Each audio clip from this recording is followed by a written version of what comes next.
Iran భద్రతా వ్యవస్థ మొత్తాన్ని అలర్ట్ చేసిన ఒక బిగ్ స్కాండల్ ను ఇరాన్ భద్రతా సంస్థలు ఎక్స్పోజ్ చేశాయి. ఉర్మియా కౌంటీ సరిహద్దు వద్ద అజర్బైజాన్ మార్గం ద్వారా దేశంలోకి పంపబడుతున్న భారీ మొత్తంలో ఆయుధాలు, పేలుడు పదార్థాల కన్సైన్మెంట్ ను భద్రతా బలగాలు పట్టుకున్నాయి. IRGC ground force intelligence organisation సంయుక్తంగా నిర్వహించిన ఆపరేషన్లో ఈ విజయం దక్కింది.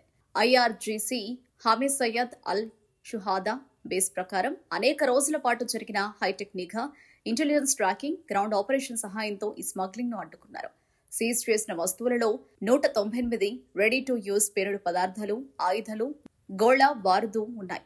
ఇవి ఏదైనా పెద్ద దాడికి సరిపోతాయని అధికారులు తెలిపారు.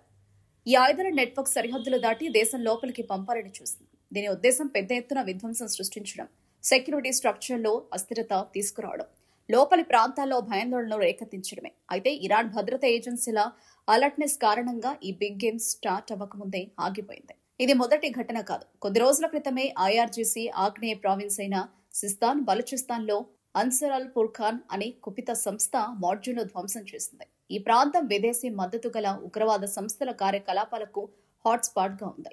అక్టోబర్ 2024లో సిస్తాన్, బలూచిస్తాన్లోని తఫ్తాన్ కౌంటీలో జరిగిన టెర్రరిస్టు దాడిలో ఇరాన్ దేశానికి చెందిన 10 మంది పోలీసులు అమరులయ్యారు.